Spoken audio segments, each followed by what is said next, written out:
Hey everybody, I'm back again today. Yep, second live stream for the day. Because I gotta run out and do some stuff again. And I didn't really feel like I was quite done talking about what I was talking about earlier. So I just called it Back to the Future Part 2. Because I want to go talking about the future. Not necessarily anything prophetic or anything. Maybe it will. I don't know. Just gonna kind of see where it goes. But look at all this snow. It's crazy. Crazy amount of snow. So, yeah.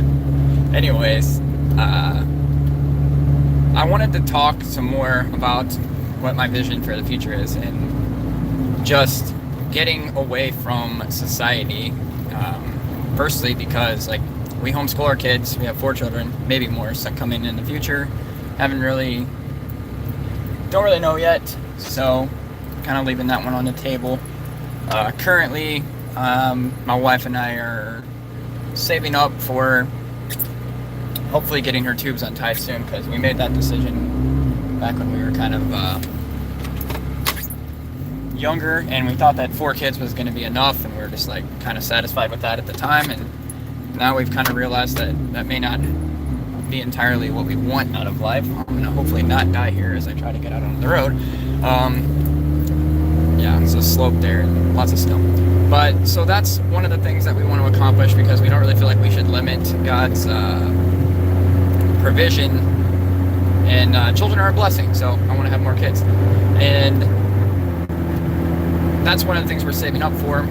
And we want to get out away from people, but to be able to have enough land to sustain not only our family, but to where, again, we could just be a blessing to other people and kind of open our land up and just be like, hey, if you lose your house, you lose your job, you need a place to go, you just want to get away, you can come and just hang out, like do whatever you want, live there, just have a community, like that anyone's welcome at any time.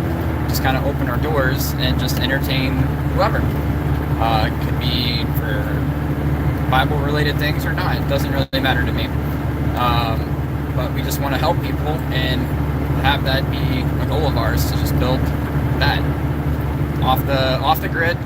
My thought is I kind of want to go with someplace with running water for obvious reasons, because any water that's sitting or like a pond or whatever can just become stagnantized, and running water is usually much cleaner.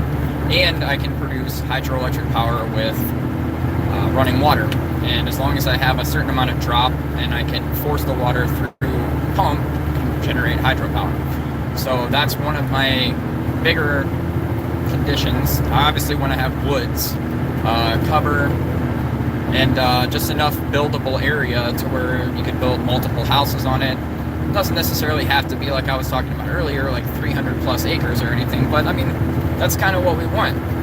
And I mentioned earlier that my wife and I have a goal of 2 years. Like, we really feel like if we're dedicated to getting out of debt, like the Bible talks about getting out of debt in Proverbs, like running from it like a deer runs from a cheetah, basically, like a gazelle runs away from a tiger, is the earnesty that you're supposed to try to get out from being in debt. And when you are in debt, you are a slave to the debt. And we obviously cannot serve 2 masters. You can't serve debt and God and be in harmony. So, like, we should only be a slave to righteousness. We should only be a slave to God. So we need to get out of debt and not get back into it. So that means we have to do everything with cash. And that creates a bigger issue, but we're working on that as well, in the sense that my wife started her own business a couple years ago, and it has grown easily double and triple in the past 2 years. And now she's at the point where her brand might be getting featured in Target.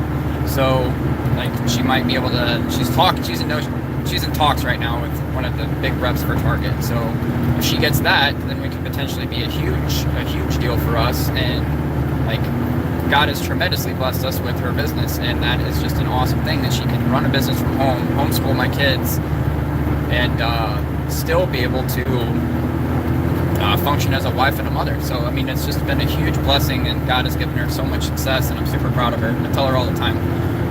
Initially, I was against it, but just because I didn't want her working, and I just felt that it was not the right way to go. But I've seen through so much of it how God has continually blessed us in it, and it's just been kind of I've seen it as God's opened our eyes to things, is that it's just a blessing. And she's like the Proverbs woman that I can sit at the gates and praise her, because like she does all of those things. She makes things with her hands. She's wise. She's my rock. So, and she's felt it too. And when I first met her, she was a real city gal and didn't really want to live out in the country and all that. But now she's on the same page. She's like, this people are disgusting. Like, I don't want to be around them anymore. And I'm like, it's not necessarily the right attitude either.